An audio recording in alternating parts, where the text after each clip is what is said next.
When is the right time to make a plan? Well, it's probably yesterday or last year, but the second best time is right now. And that's why I'm so excited to have Lori Williams of the Lori Williams Senior Services on the show today. Lori is the owner and founder of the multi-award winning placement service, Lori Williams Senior Services LLC. She has lived in Dallas for 27 years and has worked in the senior industry for over 18 of those years. Her passion for seniors began with her grandmother was diagnosed with dementia. She has a Bachelor in Science Marketing degree from Louisiana State University. She's a certified senior advisor and a certified dementia practitioner.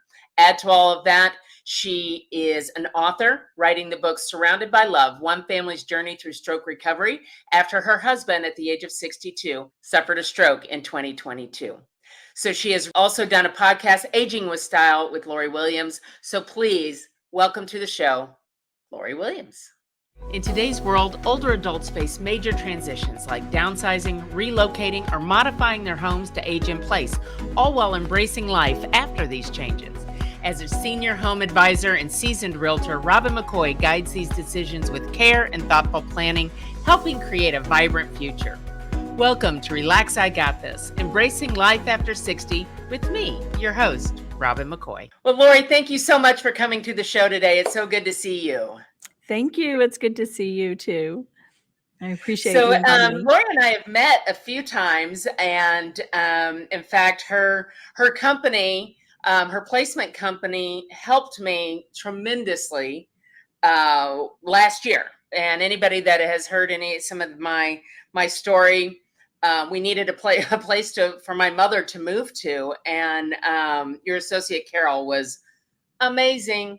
She's wonderful. She is wonderful. So let's talk about seniors a little bit. Kind of give me your background. How did you land here? Sure. Well, I have always been, I think, comfortable and close with seniors because my grandmother lived with us growing up, and she shared my bedroom for a while. Then she had her own bedroom. So I've just always felt comfortable with older people. And I feel like that's just a real blessing that I was raised in a multi-generational family. So my grandmother was diagnosed with dementia, like I guess I would say early 90s. And at that time, you really couldn't Google and look for answers. And there weren't a lot of options out there. So I kind of watched my mom and my aunt navigate through this. My grandmother did not have a lot of money. She came to this country in her 40s from Ecuador, South America. Oh, so yeah, so she really didn't have a lot of resources available to her financially. So she went between living with our family and then my aunt's family. And as things progressed, as I said, I was just kind of watching what they were doing. Like they did the whole, she was in an income-based senior apartment for a while. Then she was in sort of like an adult day stay kind of program until she could no longer do that. And then they started hiring caregivers. So it was just all just a different world to me. And at the time, my kids were little. And when my grandmother died in the early 2000s, I was actually there by her side. She was on hospice, so I experienced that as well. And I just thought, and she was almost 102 when she died. Wow.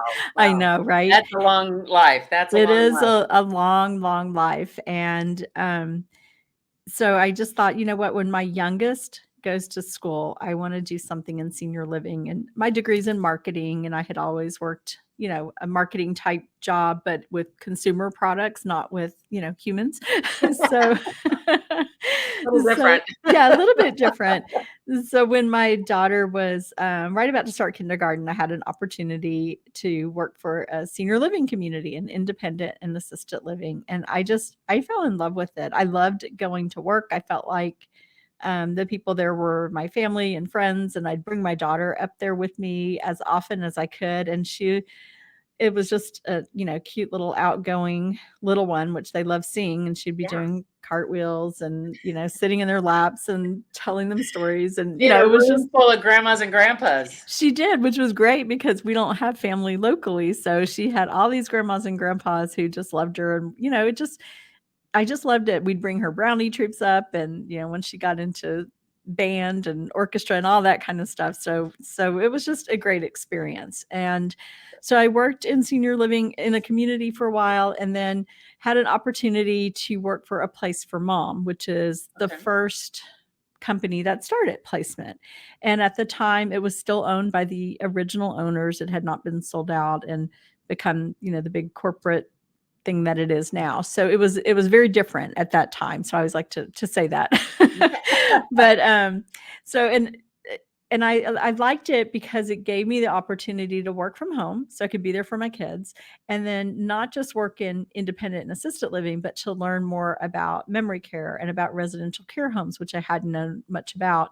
And at that time, the way that it was laid out, we would work placement on the phones, but we were also would go out into the community and visit all of the different places we were referring, which I think is extremely important.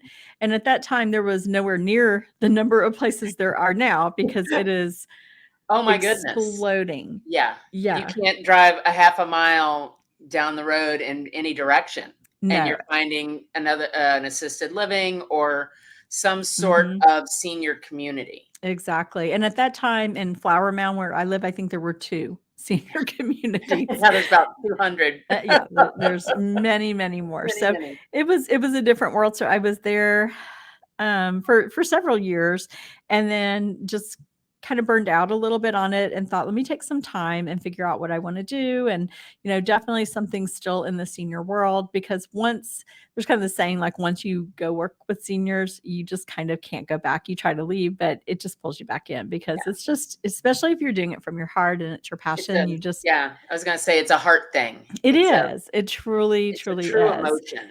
And, and it's funny, like, my whole family's gotten involved. My husband worked in a senior living community for a while.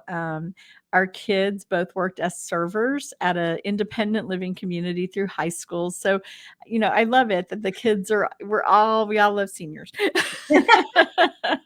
It's a whole family thing. The whole thing. Yeah. And so, yeah, so I took a little time and was trying to figure out what to do. And in that time, people were calling me and saying, "Hey, I need some help. And, are you still doing senior living?" And I'm like, "Well, yeah, I can help you out." So I'm helping my friends who, we're all at the age where our parents or grandparents really were starting to need help. Some were their parents.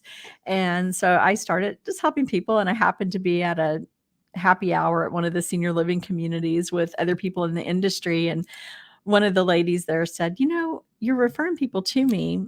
You could be making money. You're an idiot." And I'm just like, I'm like, I am an idiot. It's the stupidest story, but Yeah. anyhow, Well, it's an all of a sudden it's this awareness because you're going to yes, do it for your yeah, friends and all these people uh-huh, because you care and you want the mhm, best care for their loved one. yeah, and I'm And out yet here there's thinking, something else here. yeah, I'm like, "What am I gonna do to make money? Blah, blah, blah," and then I'm like, "Oh, I didn't even think about this. Yeah. So silly."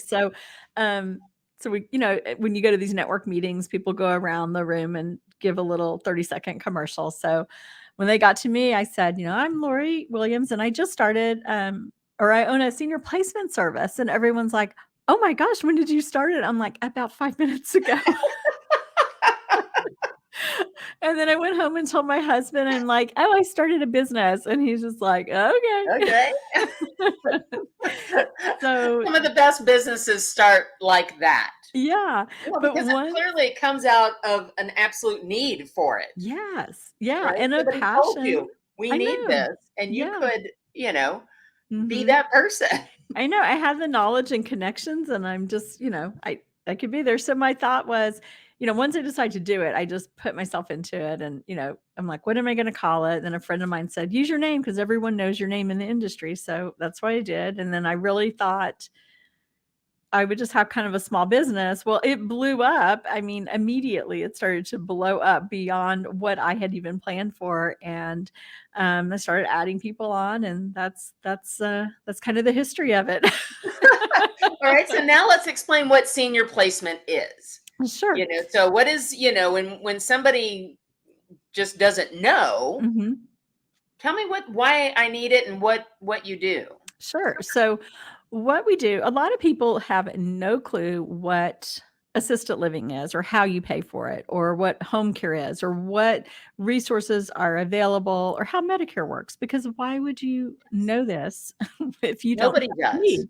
Yeah, and Nobody does. it's It's the most convoluted system that I it have ever run mhm. into. Yeah, it's very confusing, and it's, taken me years to understand everything, or and there's still things I'm always learning. Well, and Would it never changes say I all the time know too, just like everything. anything else. Ex Everything changes all the Mhm. time.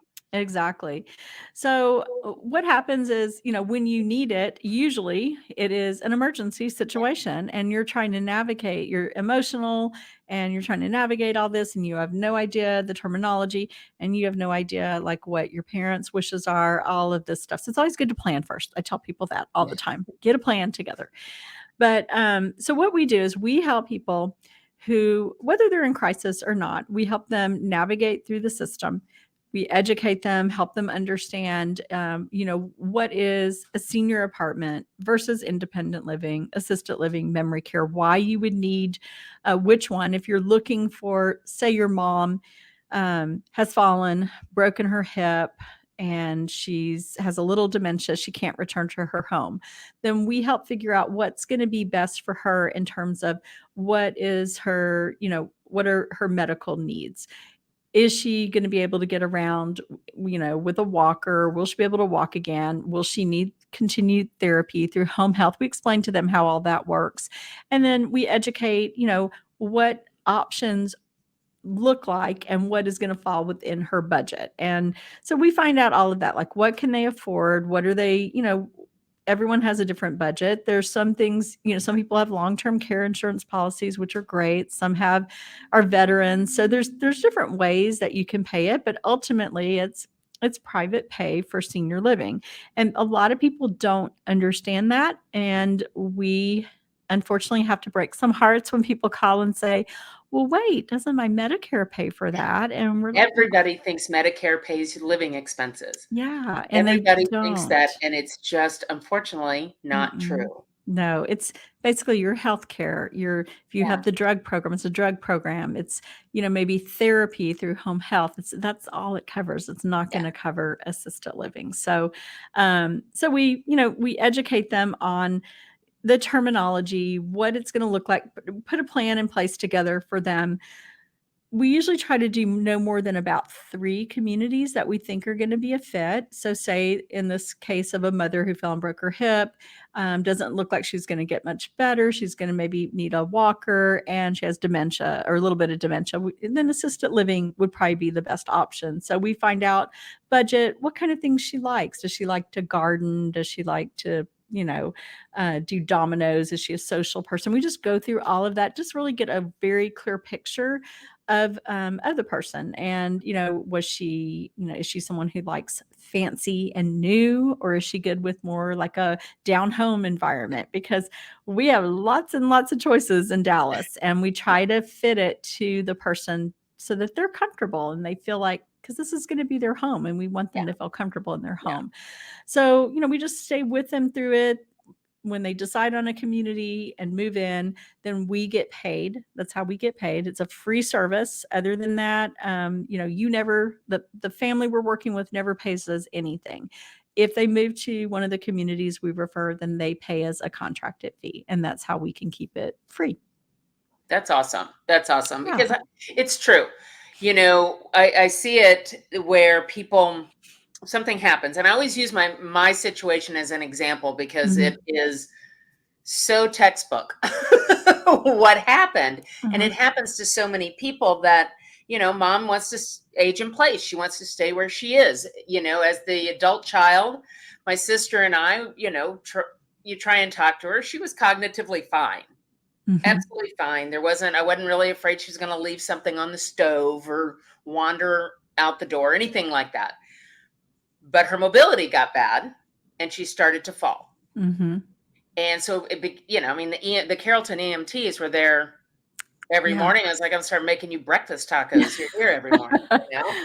I know. And they were wonderful. And they're like, that's why we're here. And I said, I am Mhm. working on this. Mhm. And the emotions that you talk about when situations like that arise Mhm. and you have no idea what to do.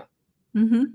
You have no idea because she is, well, I don't think I'm going to move. And I'm like, well, I think you are. Yeah. And you're going to have, and it's better to have all these conversations Mhm. years ahead It than is. in the moment, right? Mhm. Because now you're in urgency. Tempers Mhm. happen, Yeah. tears happen, Mhm. all kinds of things. And then she was in, she was in the hospital. She was in 2 rehabs. What are we going to do? And in my mom's case, right? So I assume assisted living, right? And this is Mhm. when I started talking with Carol with Mhm. your group, right? And she was introduced to me by Kimberly Truax. Oh, nice. Mhm. So, this is how this world is, very Yeah. much so. And they wouldn't take her because she can't stand it all on her own. Mm. Mhm. So I'm like, all right, now what do we do? And I was in panic, but Carol went through and she asked, okay, what does your mom like to do? Does she all those things that you Mhm. said? I'm like, my mother Mhm. just wants to sit and watch sports on TV. She doesn't want to talk to anybody. She's been that way her whole life. Her whole life. This wasn't like a new thing as a Yeah. senior person, right? But it was very difficult, as the kids were like, well, what are we going to do? Mhm. And she sent me to several places. And again, unfortunately, my mom's situation was different, Mhm. but I didn't know that until I got into the process. Yeah. Hi, I'm Robin McCoy, a Texas realtor for over 15 years. As the adult child of a senior needing to make a living change, I know firsthand the stress that can be involved in guiding our seniors and their families through the challenging decisions surrounding senior living. From adapting your current home for aging in place to finding the right senior community, I provide comprehensive support tailored to your unique needs. By offering these specialized services, I aim to make the transition to senior living as smooth as possible, providing you and your family with peace of mind and confidence in every decision. For more information, go to robinmccoysenior.solutions.com and let me take some of the stress of senior moves away. Relax, I've got this. But I didn't know that until I got into the process. Yeah. And I told her, I Exactly. said, the irony is not lost on me that the people with the most assistance or need the most assistance can't get into assisted living. Mhm. But they Yeah. have. They've got rules. They've got Mhm. different things. So that's some of the things that you guys do to make sure that this place versus that place Mhm. is going to be And better for this person. we really, we save people time and stress because and I see it on Facebook and different groups. People will say, um, my mom needs to move. She wants to move to independent living. And then everyone and their brother has a story, and they're like, well, I like such and such, or I heard this nursing home was great. Okay, a nursing home is not what she needs. Or then they'll say, go to such and such place and some memory care or assisted living, and that's not what they're asking for. But then they don't understand, and then it just becomes a big convoluted mess. And then people go around looking at all these places and wasting time. And that's why we try to get to them first and say, we can help you, and it's not going to cost you a thing. Let us just guide you through this. We can answer questions that you may be trying to Google and get the wrong answer on, and we could answer it in 5 minutes. Yeah. Well, and I think too, things just like anything else, things change, right? Mhm. So, place A, where your mother was a year and a half ago, Mhm. and she was wonderful there. It was great. It fit her perfectly. Well, now it's a year and a half, 2 years later. Maybe administrations have changed. Yep. Your mom is different than my mom. Maybe they Mhm. don't like the same things, and that's going to be so. The fact that you guys know what's going on, Mhm. and there's good administrators, there's not good administrators, they're run differently, all kinds of things that go on. I know there's a lot of movement in senior living. It's getting a little better, but right after COVID, it was like crazy. It was almost impossible trying to keep up with who was where. But we don't work with everyone.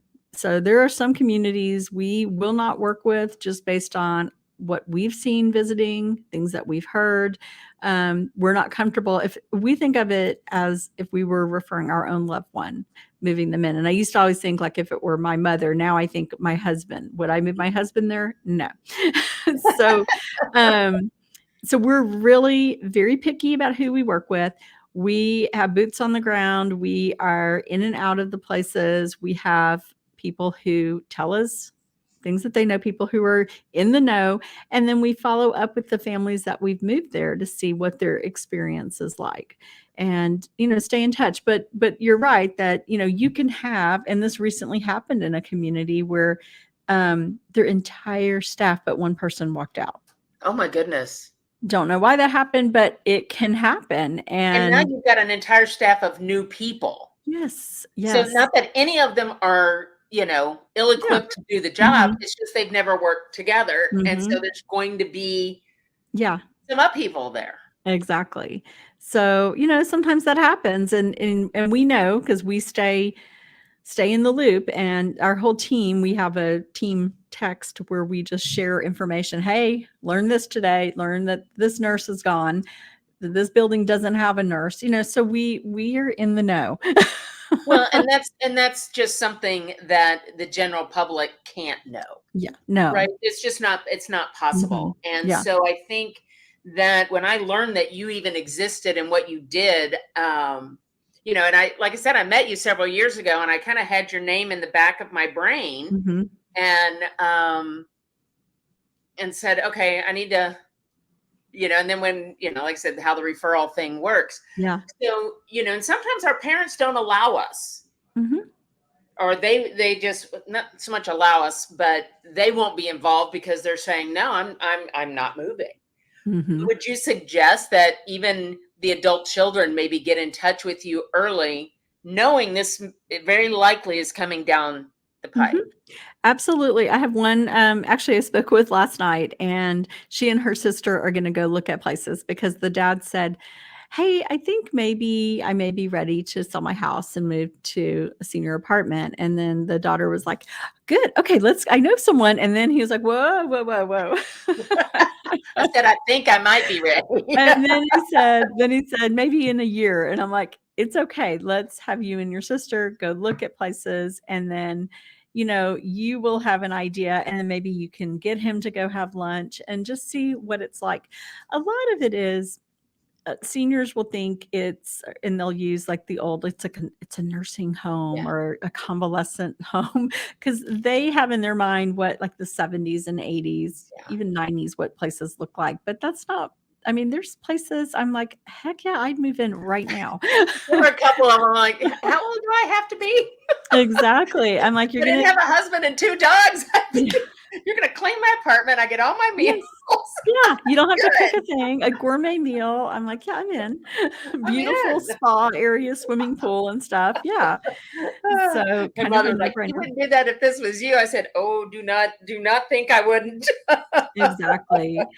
And I mean, I get why people wanna stay home, and when we do, like, big vendor shows and things, a lot of the older people will walk by and they'll look at us and they're just like, "No, no," and I'm like, "Hold I'm gonna on." lasso them and And I'm always like, "Wait, hold on." I'm like, "I get it. I totally get it. I wanna stay in my home as long as possible, and we have resources to help you do that safely, but if the time comes, then we can help you. So let's just make a plan." And I would say like 99% will come back and talk to us. 1% is still like, "No, no, Yep. no." Well, they say that 95% of seniors say they want to live at home, age in Mhm. place, Uh-huh. and less than 50% actually do. Yeah. I mean, I think it's pretty, I mean, everybody wants to stay home. Sure, you're Everybody comfortable there, does. that's where your Aside from the stuff fact that is. it's, these communities are expensive. Mhm. Yeah. And it's private pay, so you've got to be budget conscious too, and Mhm. everybody does want to stay in their home as long as they can, Mhm. but nobody really knows how long that's going to be. Exactly.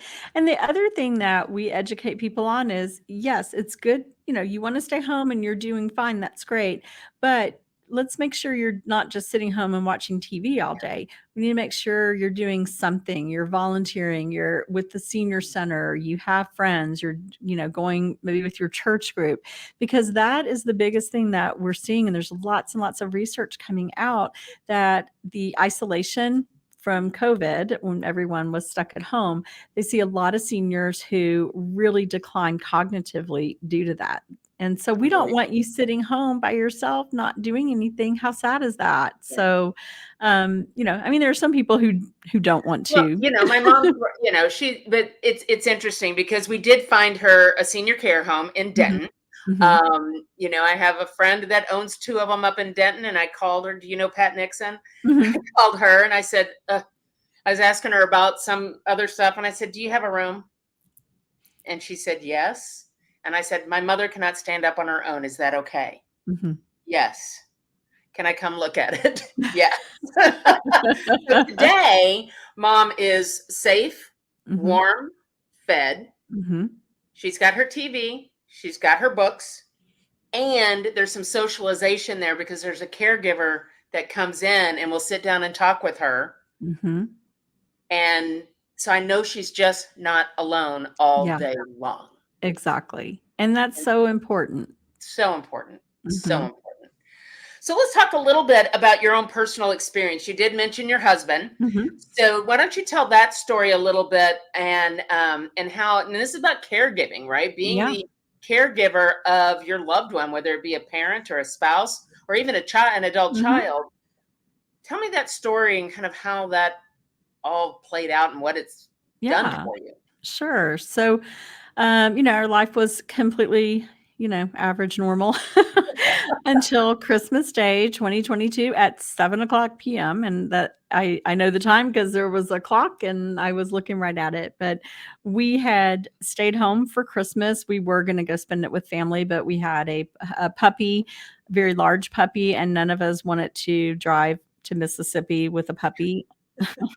We tried going around the neighborhood with the dog and the 2 kids, and it was not good. So our kids were home. Our son was 26 at the time, our daughter 19, and just, had dinner cooking. It was taking forever that day because I was trying to make this potato thing my daughter wanted.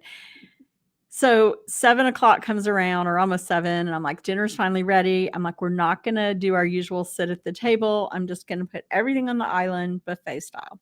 And never have done that before. So I do that. I call my husband down. He'd gone upstairs to call his sister and niece, and he's standing on one side of the island with our son, and my daughter and I are on the other side. And I said, Mark, that's my husband's name. I said, would you say the blessing? Because he's said the blessing our entire 34 years of marriage.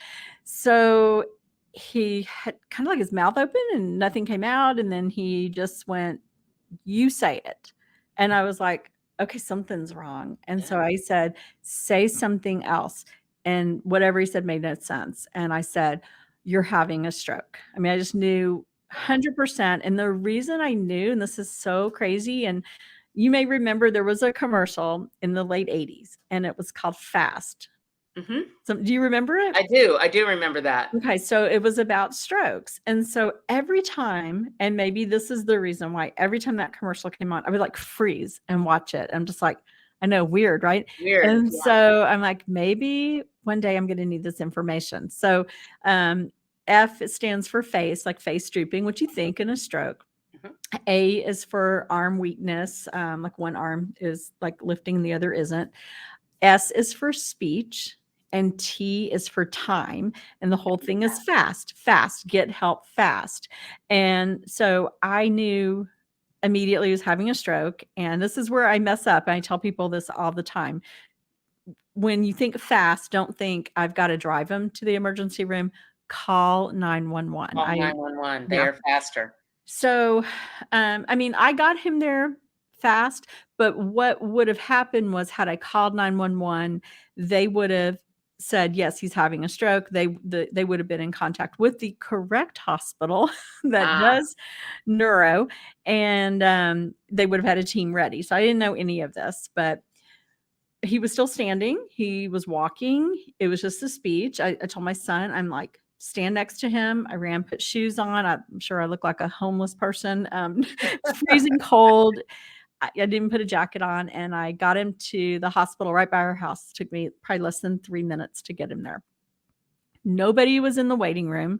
I came running in screaming he's having a stroke. They immediately, the lady working there was kind of like, "How do you know he's having a stroke?" Kind of rude. And I'm just like, didn't mean to be so loud, but I'm like, because he is. And so a whole team comes in, they take him back, and I hear them immediately, code stroke, code stroke. So he was having a stroke.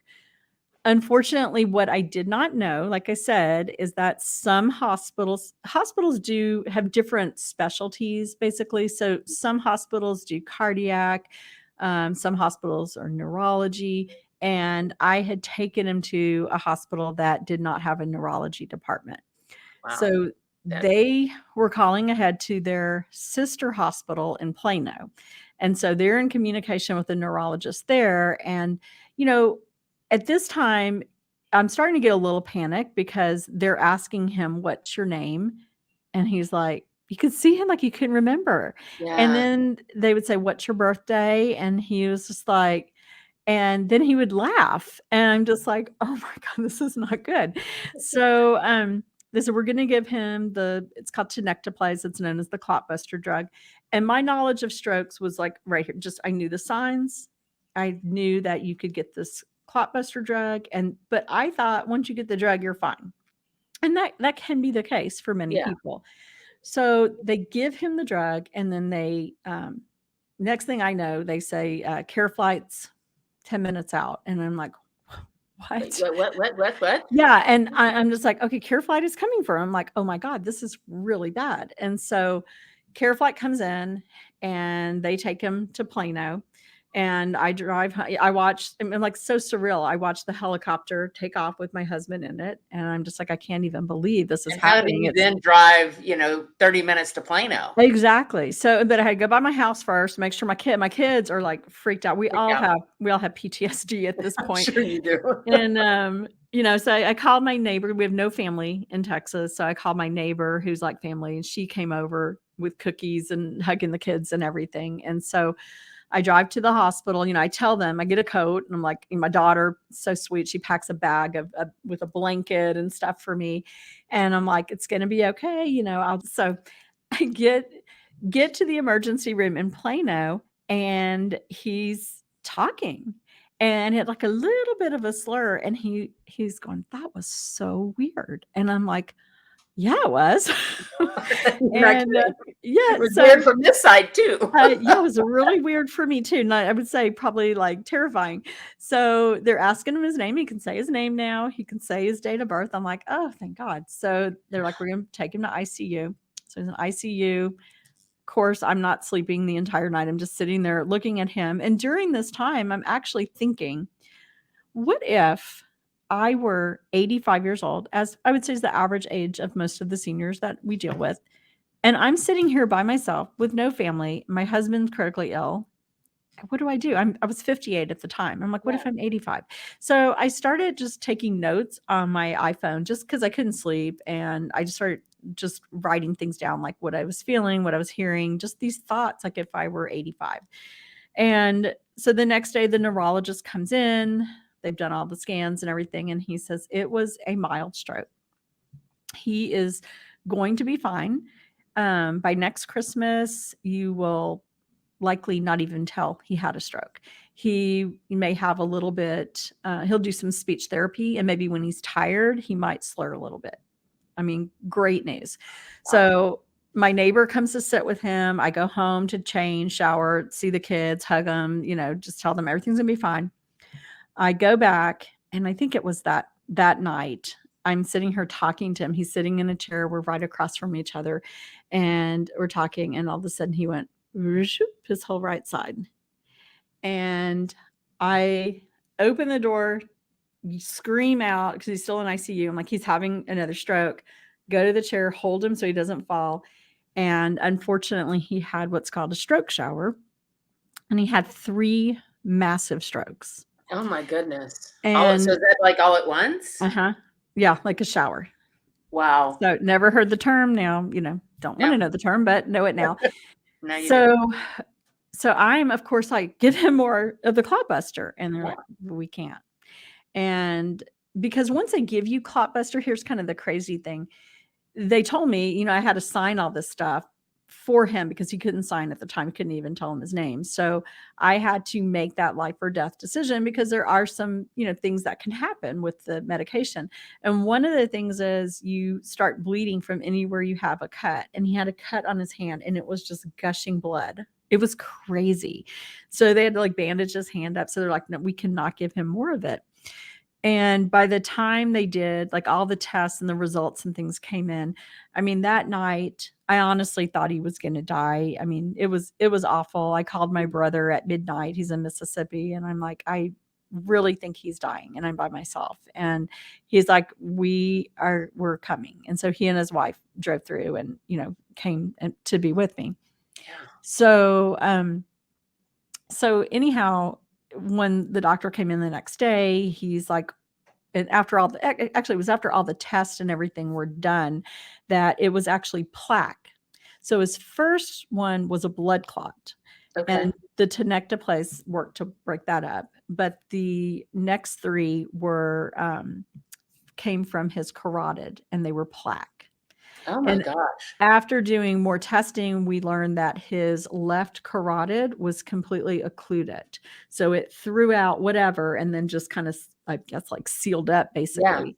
They can't do anything to it, but when you have a stroke, if the stroke's on the left side, it affects the right side of the Right. body. So, I mean, he was immediately paralyzed on his right side. I mean, I could see it all happen. It was horrible. And his speech was severely affected. So we're now almost 2 years into this. So I'll just kind of like, because I could go on forever. But he went through several rehabs. He is still in rehab, thankfully. He has rehab that comes to him. He lived in a rehab for 7 months. 7 months. 7 months away from home, going back and forth. I learned a lot through the process and through this whole thing. I was journaling and keeping notes because I'm a journaler and kind of process that way. But it was just what it's like to be an advocate and things that I was thinking, like, people who are 85 are not going to question doctors on things. Mhm. And I had one very rude doctor, like on day 4 was coming in and he's like, okay, when are you moving him out of here? And I'm like, do you see him? He is I paralyzed. don't intend to right now. I mean, what do you want me to do? So we had some, case manager who never came to help us at all. We had some, that they're supposed to guide you. And thankfully, I knew a lot of people and have worked in this. So You have resources. I have resources. And I kept thinking other people don't have resources. And even though like I knew a lot of this stuff, I felt that emotion that the families feel, which is like you are in such shock that you really can't think and process and formulate a plan. That's why it's so important to already have a plan, Yes. to have an idea. And so I really saw that. And now, then I was thrust into the role of caregiver, not a role I ever wanted to be in, Right. but sometimes you don't have a choice in life. And um, so figuring that out, how am I now, and he was 62 at the time, how am I going to take care of him?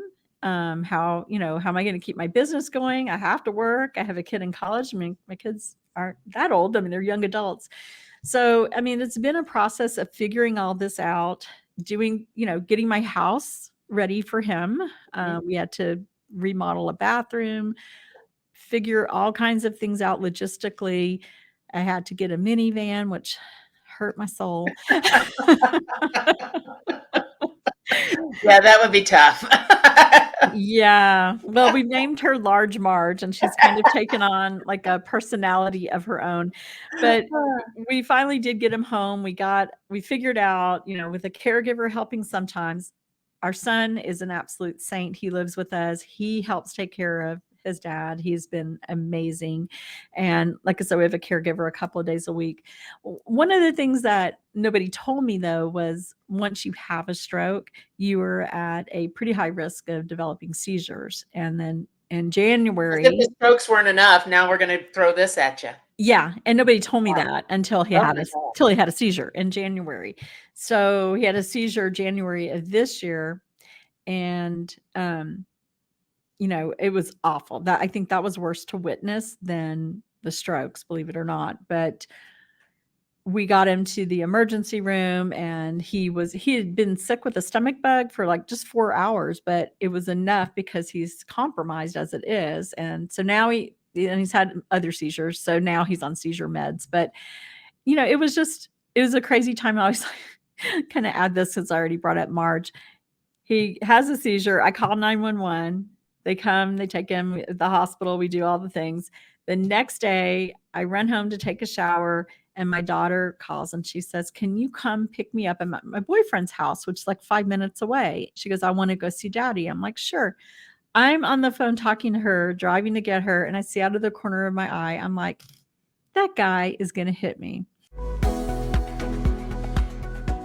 Be the leader you know you can be. Build your professional network and access education that takes you where you want to go. We are women of all ages and backgrounds. You deserve national recognition and opportunities to build relationships with people you want to work and grow with. Hit the ground running with the Charisma chapter of the American Business Women's Association. Meetings each month from 6 to 8:30 p.m. on the fourth Tuesday in Farmers Branch, Texas, and online. Come with us. Experience ABWA for yourself. Go to charisma.abwa.org to learn more.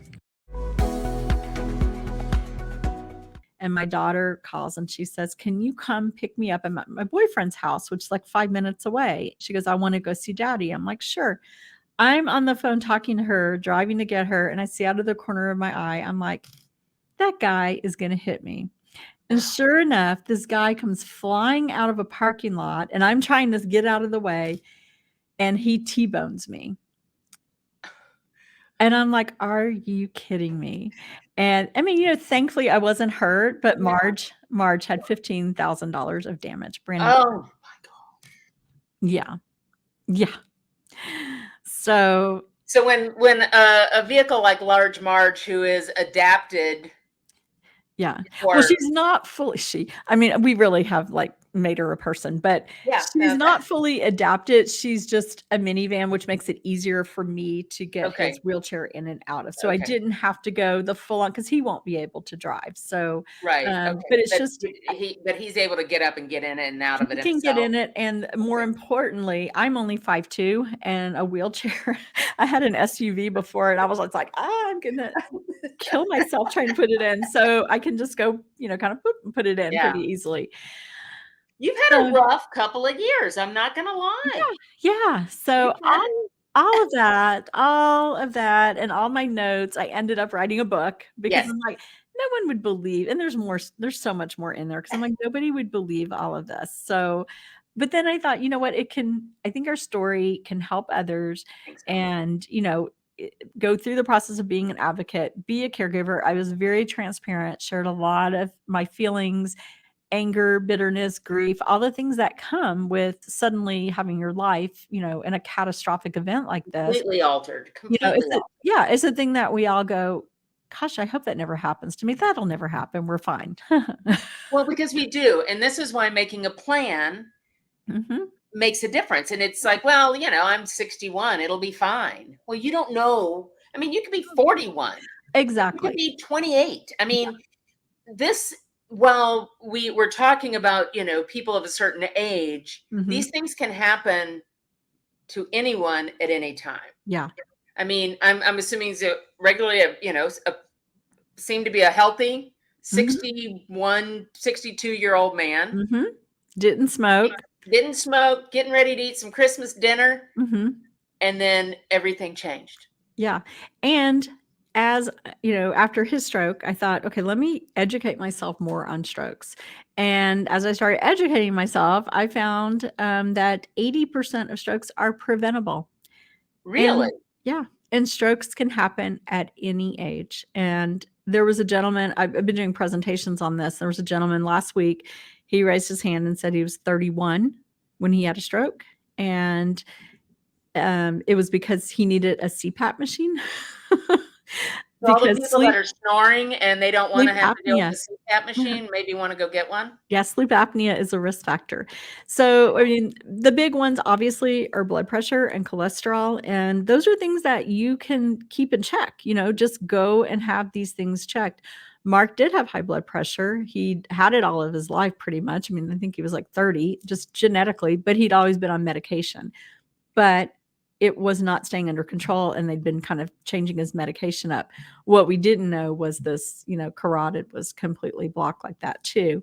But, as the doctor told me, the neurologist said, the thing is that, think of it this way, and this does bring me some peace, is that had he smoked, had he been significantly overweight, had he done these other things, this likely would have happened at 40 instead of at 62. And so at 40, we had little bitty kids. So that, You find the little silver lining and the grace where you exactly. can in a situation Exactly. like this, right? Yeah. Well, I would imagine, so the name of your book is Surrounded by Love, One Family's Journey Through Stroke Recovery. And we're going to have that information in the show notes and a link where they can purchase that. But I mean, being able and being willing to tell your story like this, I mean, this is a very personal thing. And, I think it's going to, even if it helps one person, Yeah. And you've helped the that's my family. hope. Yeah. I think it's important to, to go through something like this, you have to find a positive, and I am just a positive person. And, my family was okay with me sharing everything. I asked them first, and I have a podcast also, and I had shared a lot of the journey on the podcast. And sometimes, I was recording from the hospital room on my phone, the podcast. So I just felt it was really important because I was learning a lot of things that working in healthcare, I didn't know because I hadn't been on that side. And now I just wanted to educate other people and help them when they're on that journey. Okay, so here are the steps. This is what you need to do. And yes, you're feeling like this. That is a valid feeling. I think it's important because a lot of times women, especially, we're just like, we're fine. We'll do it all. We'll be the caregiver and, kind of push away other thoughts that are popping up. And it's completely natural to have thoughts that you're like, why am I thinking that? but it's completely Being a caregiver is hard. I don't care who you are. Oh, I it's don't the care who you hardest thing ever. are. It is hard. Yeah. And then if you are not, pre-designed to do some of that kind of work, then it's even hard. I mean, Yeah. this is a hard thing. And that is one of the things while we were going through some of this with my mom and my sister and I, for about 2 weeks, we're basically home healthcare workers. Yeah. And we had jobs and we had families and we didn't know what the hell we were doing, quite frankly, and didn't know what to do and where to go. And finally somebody said, just take her to the ER. I'm like, well, she doesn't really, in my head, right? Yeah. Like, no, take her to the ER. And so we rolled her in. He goes, all right, tell me. I said, where do you want me to start with what was wrong? And as soon as I hit one, he goes, there you go. And she was in. And then we were able to get the help we needed, but not until that point. And, and again, you said you're in the industry. You have resources. There are so many people, whether they are the families or the individual, right? Sometimes you're 80 and you don't have children, family. And you don't have those resources. And that's terrifying. It is. That's why I think it's so important to educate yourself, why I wrote the book. And, I went through exactly like my brother says, it reads like a manual, which he likes. So he's like, it's a story. So it's like your personal story, but it's also like a manual. So you can go, okay, we're at this point and go read that chapter. And so I'm like, he's my marketer, unpaid, of course. But I'm just like, I hadn't thought of it that way, but it is. And I kind of go through like, okay, once it gets you stabilized, then maybe you go to the next step. For Mark, it was to acute rehab, which is an in-hospital rehab. So he went there for 10 days. Then the next thing was here in Dallas, which we're so fortunate to have. We have neuro rehab centers. So we have like PATE. We have Center for Neuroskills, which Mark lived at PATE for 7 months because he had to relearn everything. I mean, he left the hospital in a stretcher, ambulance transport. The next step, he was transported. He was in a wheelchair. He could sit up. And then he came home 7 months later and he could actually walk some with a cane. So, it was to me just, there's so many steps along the journey and not everyone has some of the resources we have. Some of the things with these brain neuro rehabs, Medicare doesn't pay for it. So, Which, yeah, never mind, that's another show. I know. Yeah. So, and we're nearing the end of getting this neuro rehab because he's on disability. And on disability at 64 and a half, you have to go on Medicare. So that's my next call today about Medicare for him. Well, this has just been, it's so enlightening, and it's so, the positive, and I'm sure it's not every minute of every day, the positive outlook that you have Mhm. on some of this, but to be able to come out on the other side Mhm. and be able to share this story with other people and Mhm. continue to do the great work that you do for the people of the Dallas area. I just think it's a wonderful thing. It's a Thank wonderful you. thing. It warms my heart. So if Thank there's you. anything that we didn't cover, is there anything you would like to make sure that people understand from our conversation or that they take away?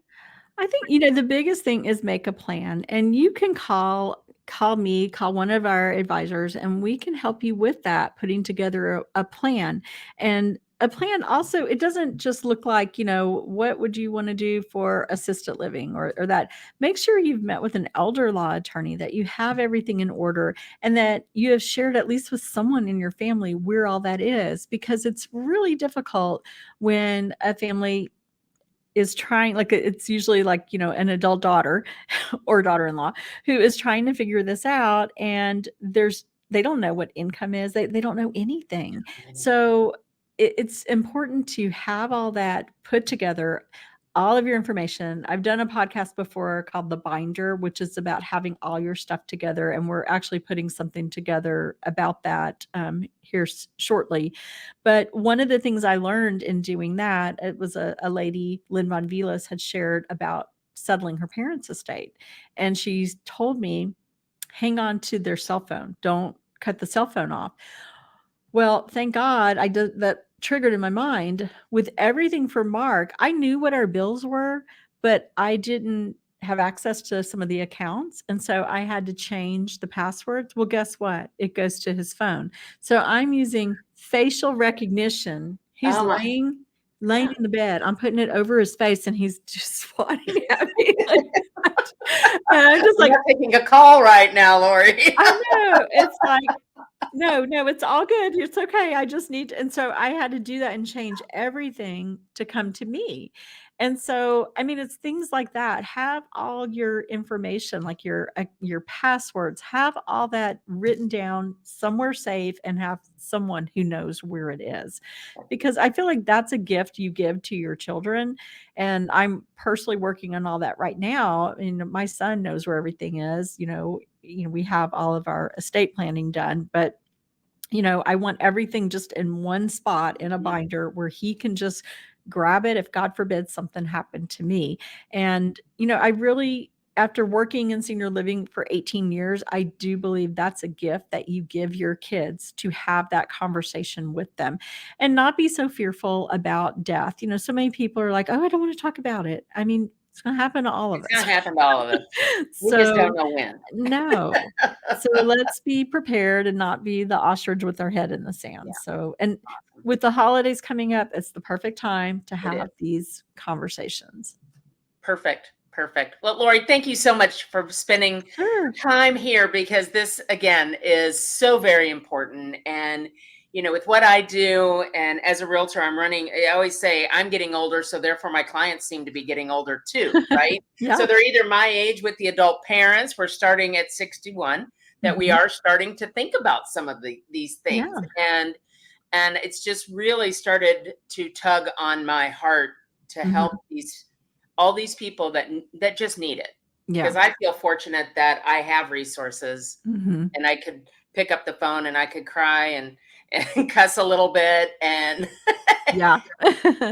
and while going through something that was very, very difficult. And so thank you and your crew for Sure. being there, not only for me, but for everybody out there. So I think Well, you do thank good you. work. Well, we're happy to do it. It comes from our hearts. It's our passion, and we love it. We love to help.